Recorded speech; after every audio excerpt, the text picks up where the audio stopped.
السلام عليكم. بسم الله الرحمن الرحيم. اللي قدام حضراتكم ده على الشاشة ده الشيخ محمود عبد الرازق الرضواني. هذا الرجل عليه علامة استفهام كبيرة، وهنجيب لكم بالأدلة. والرسالة بتاعتي ديت أو الفيديو ده موجه لطلبة العلم اللي هتقدم عنده في أكاديمية العقيدة.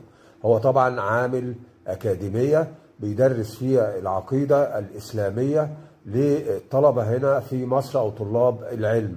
طيب أنا عايز بقى طلاب العلم اللي هم منخدعين فيه إن هم يبحثوا ويسألوه هو شخصيا إزاي تصاريح الأكاديمية دي اللي انتوا رايحين تقدموا فيها علشان تتعلموا عنده العقيدة الإسلامية، إزاي ياخد تصاريحها من لندن، من المملكة المتحدة.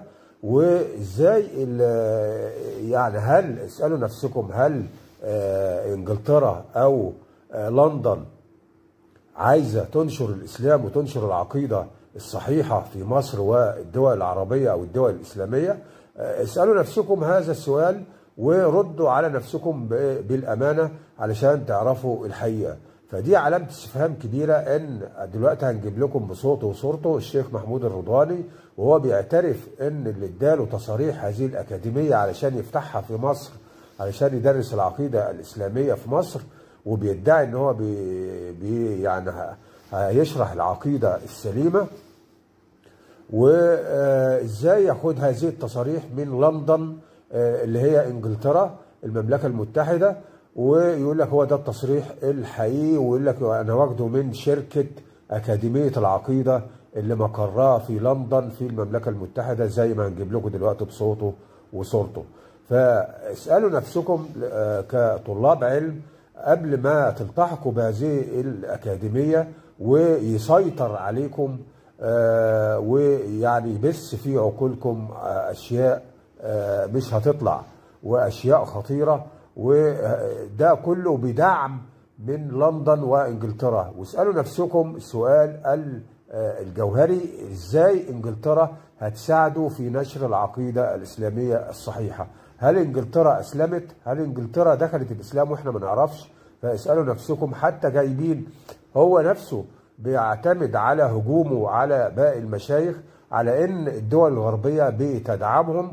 ودي صورة اهي قدام حضراتكم، بيقول لماذا تدعم الدول الغربية شيوخ الطرق الشاذلية في الهيمنة الفكرية على مصر والدول العربية؟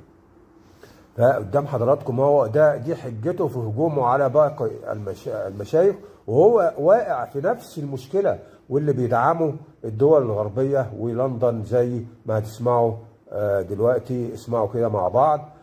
هو بيعترف ان التصريح اللي اخده من لندن من المملكة المتحدة. اسمع كده. بعض الإخوة بيسأل عن موضوع الأكاديمية والالتحاق بها وكده. يعني الأكاديمية يا اخوانا عندنا ترخيص الأكاديمية وترخيص الكليات وترخيص المدن بتاعتها كله ولله الحمد واخدينه بصورة قانونية من شركة أكاديمية العقيدة اللي هي تخصصها بس في إصدار التصاريح من لندن المملكة المتحدة من لندن